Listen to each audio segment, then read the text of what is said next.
octava y la semana pasada el presidente Andrés Manuel López Obrador dio un esbozo de lo que será su instrumento para medir la felicidad de los mexicanos. Para darnos un panorama de su propuesta, vamos a ver esta cápsula que preparamos para ustedes.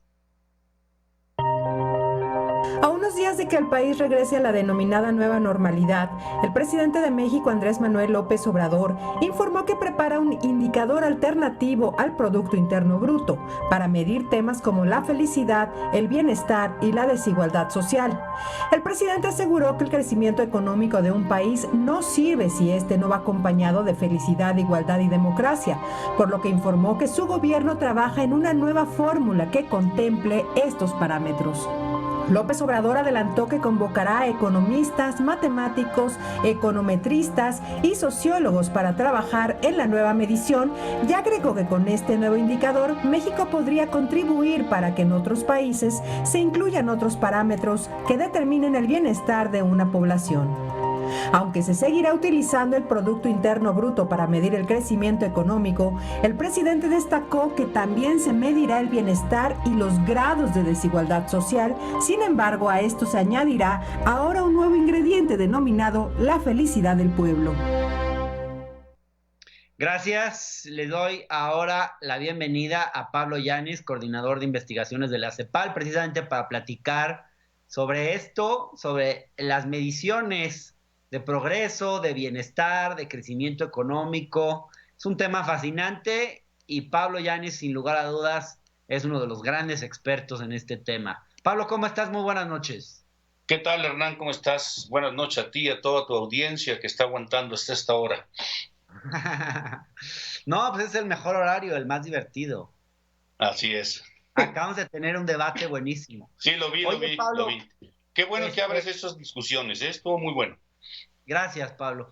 Bueno, yo creo que este tema, la discusión esta, tiene al menos dos vertientes que creo que a veces se están confundiendo. Una tiene que ver con la necesidad de ver más allá del Producto Interno Bruto, que en realidad no es algo nuevo. Existen otros indicadores de bienestar más allá del crecimiento del PIB, como es, me imagino yo, el Índice de Desarrollo Humano adoptado por las Naciones Unidas y otros. Y luego está la discusión sobre qué tan pertinente es medir la felicidad, que implica también definir qué es la felicidad, y luego cómo medirla. ¿Qué puedes decirnos de una y otra cuestión? Bueno, efectivamente es un debate fascinante, es un debate mundial. Además, una cosa muy interesante, es un debate que resurge cuando hay grandes crisis. En el 2008-2009, la gran recesión internacional, tú recordarás que el presidente de Francia, en ese momento Nicolas Sarkozy, que incluso habló de refundar el capitalismo, también planteó la necesidad de medir de otra manera el desarrollo económico y el progreso social. Y de ahí, hay que reconocer, constituyó una comisión encabezada por tres mentes muy brillantes, Stiglitz, Sen y Fitoussi, para crear una comisión precisamente sobre la medición del desarrollo económico y del progreso social. Esto estamos hablando de hace aproximadamente 10 años. Es un documento breve que se consigue en internet, que yo les recomiendo ampliamente, en donde plantean que efectivamente el PIB es una medida útil pero acotada y limitada. Y por ende proponen también la medición de el desarrollo y de la prosperidad social con otra serie de indicadores y hacen un conjunto de recomendaciones que vistas 10 años después uno dice, caramba, son recomendaciones muy pertinentes, muy actuales, sobre las cuales probablemente habría que volver. Primero, el PIB hay que seguirlo midiendo. El PIB es un indicador importante del crecimiento económico, de la inversión, de la generación de empleo. Tiene muchas limitaciones, eso se reconoce. Una de las limitaciones más importantes es que mide solo aquello que se traduce en dinero. Es decir, hay todo un sector de la economía y de la producción de valor que no se realiza en el mercado y que por ende no forma parte de las mediciones del PIB. El ejemplo más relevante que diría yo es todo el trabajo no remunerado de las mujeres. que no aparece en el PIB como parte de la producción de valor. Encontramos, por ejemplo, que se han hecho varios ejercicios en América Latina, México es uno de los países que lo ha hecho, de tratar de contabilizar a través de cuentas satélites cuál es la contribución del trabajo no remunerado de las mujeres al Producto Interno Bruto, y te vas de espaldas con los datos. En los 5 países de América Latina en que se ha hecho esto, estamos hablando de entre el 18 y el 23% del PIB. Eso es casi equivalente al gasto público federal. La economía criminal tampoco aparece en el PIB, por razones bastante obvias, y también lo que es la producción de valor desde el sector público. O sea, detrás del PIB está un poco la idea de que solo lo que se monetiza se mide. Y evidentemente la producción de valor en una sociedad es mucho mayor que lo que se mide en términos monetarios. Entonces, es una de las críticas fundamentales que se han hecho al PIB. Otras críticas que se han hecho y que vale la pena tener presente es que el PIB, al constituir grandes agregados y promedios, esconde grandes desigualdades. Entonces, por ejemplo, todos los años estamos acostumbrados a que se nos diga el PIB creció 3%, 2%, 4%, pero ese crecimiento no es homogéneo en toda la economía. Hay ramas de la economía que crecen mucho y ramas que crecen muy poco, y al final se termina teniendo un promedio, pero que no revela estas grandes desigualdades económicas. Por ejemplo, durante muchos años, ramas muy dinámicas con niveles de acumulación muy importantes, servicios financieros, líneas aéreas, no va a ser el caso ahora, por supuesto, en este tipo de empresas. Grandes ramas productivas han tenido crecimientos enormes del PIB, mientras otras ramas siguen estancados. Estas desigualdades son desigualdades muy importantes. Y luego, a través del PIB se miden indicadores, se construyen indicadores que son útiles pero limitados. Por ejemplo, uno que es muy común es el PIB per cápita. Es decir, el PIB de un país se divide entre toda la población.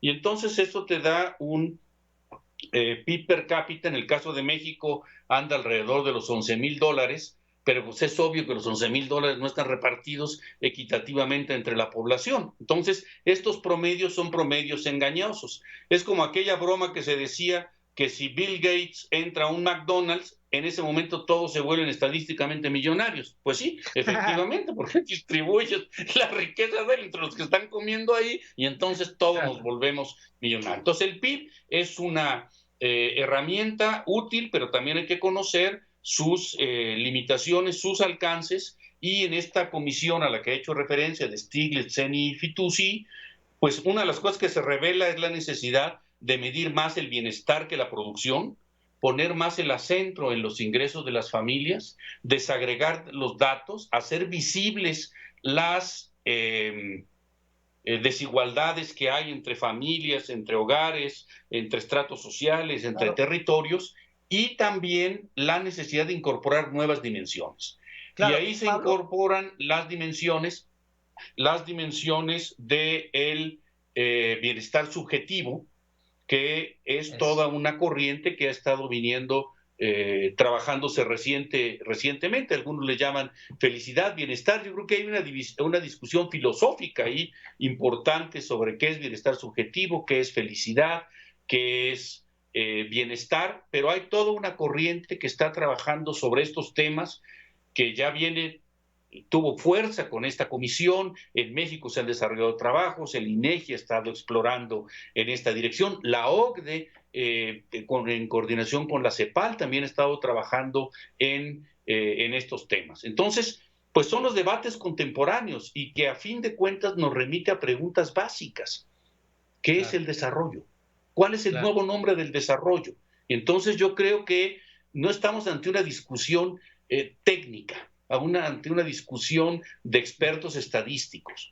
Antes que eso, estamos ante una discusión filosófica, ante una discusión y sí, también con implicaciones políticas, de cómo se concibe el desarrollo y cómo se debe medir el desarrollo. Y además la comisión de Stiglitz, Seni y Fitoussi, plantean que hay que incorporar una dimensión bien compleja, que es la de la sustentabilidad. Es decir, porque una cosa puede ser el bienestar hoy en medido en niveles de consumo e ingreso, pero si eso significa destruir las posibilidades de acceso al bienestar de las generaciones futuras, entonces eso pone en cuestión el concepto mismo de desarrollo. Entonces, pues es un debate muy relevante. Pablo, ¿y qué tanto sentido tiene medir la felicidad? Hay algunas experiencias que me gustaría recapitular. Está el índice de felicidad bruta de Bután, está también, que es el más conocido, pero está también el enfoque de bienestar de Nueva Zelanda, está también el índice de Planeta Feliz del New Economics Foundation y está el Informe Mundial de la Felicidad publicado por la Red de Soluciones de Desarrollo Sostenible para las Naciones Unidas. ¿Qué nos puedes decir de este tipo de mediciones? ¿Qué utilidad tienen? ¿Qué utilidad tienen y qué tanto sirven para tomar decisiones de política pública? Sí, a ver, ahora sí que ha habido un crecimiento explosivo, ¿verdad? De los estudios de felicidad, muy vinculado también a una expansión muy grande de todo este movimiento llamado la psicología positiva. El otro día leí un libro muy interesante sobre le llamaba la happycracia, o sea, la dictadura de la felicidad, como uno de los problemas de las relaciones sociales contemporáneas. Y luego hay que distinguir bien qué entendemos por felicidad, qué entendemos por bienestar. Hay debates muy importantes en torno a si la felicidad es un asunto público, es un asunto privado, de si puede ser un derecho en tanto derecho exigible o no, o si más bien tiene que verse con el derecho al bienestar, y cómo vinculas el bienestar objetivo con el bienestar subjetivo, porque hay una vinculación muy importante. Una de las cosas que se ha debatido mucho en el caso de México es como país integrante de la OCDE, es que tú vas a encontrar que en los indicadores de bienestar objetivo, México en la tabla y en los indicadores de la OCDE casi siempre está en los últimos lugares, que tiene que ver con pobreza, acceso a servicios, educación, salud, vivienda, digamos, las necesidades básicas, en donde aparecemos con rezagos bastante importantes. Pero casi siempre en las mediciones de bienestar subjetivo aparecemos en primero o segundo lugar.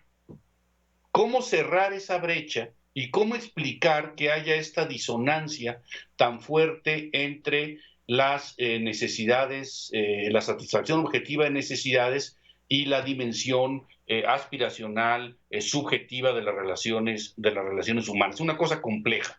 Ya el propio Amartya Sen había trabajado los temas de la disminución de expectativas. Decir que un estado de privación muy fuerte lo que genera es un estado de expectativas y aspiraciones también muy limitado.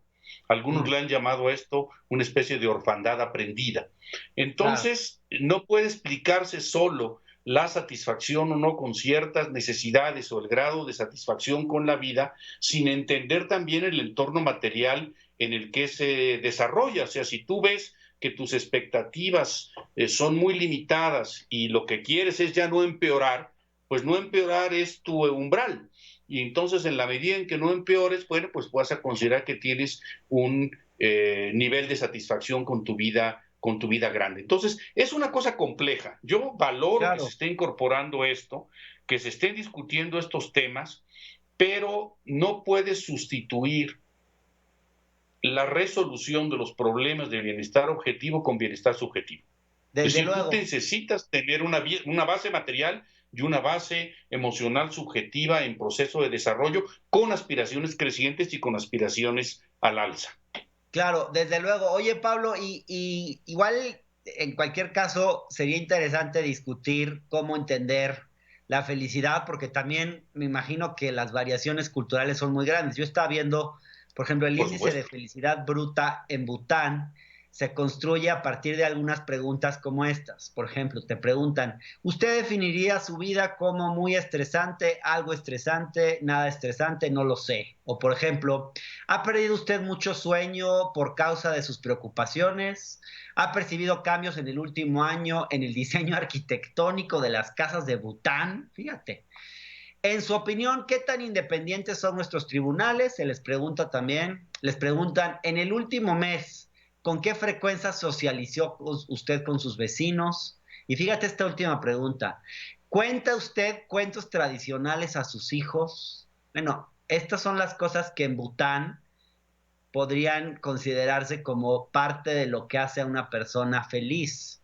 Yo no me imagino que aquí contar cuentos tradicionales a los hijos pueda ser considerado como parte de lo que hace feliz a una persona. Entonces, quizás tendríamos que los mexicanos construir nuestro propio índice de felicidad y cómo construirlo. ¿Tú crees que tenga sentido esto? Sí, o sea, para entender de manera más compleja las relaciones sociales, definitivamente. Y además hay otro asunto, no solo las preguntas, la manera de preguntar, el momento de preguntar es muy importante. Claro. No es lo mismo preguntar antes de la pandemia que en medio de la pandemia, para ponerlo en claro, aunque sean las mismas preguntas. Entonces, el momento de la medición es muy importante, ver la trayectoria en el tiempo, cómo va evolucionando, cómo va cambiando. Y no es lo mismo la autopercepción que, por ejemplo, la valoración de la calidad de las relaciones sociales. Una de las explicaciones que se ha dado de por qué México aparece casi siempre muy alto en los indicadores de bienestar subjetivo de la OCDE, tiene que ver con la calidad de las relaciones humanas y con un elemento que me ha dejado pensando. Tiene mucho que ver con una cultura táctil.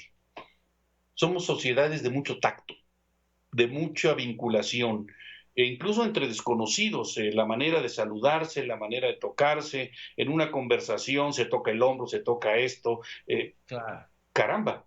Y en Y estas ahora nada de condiciones, eso se puede.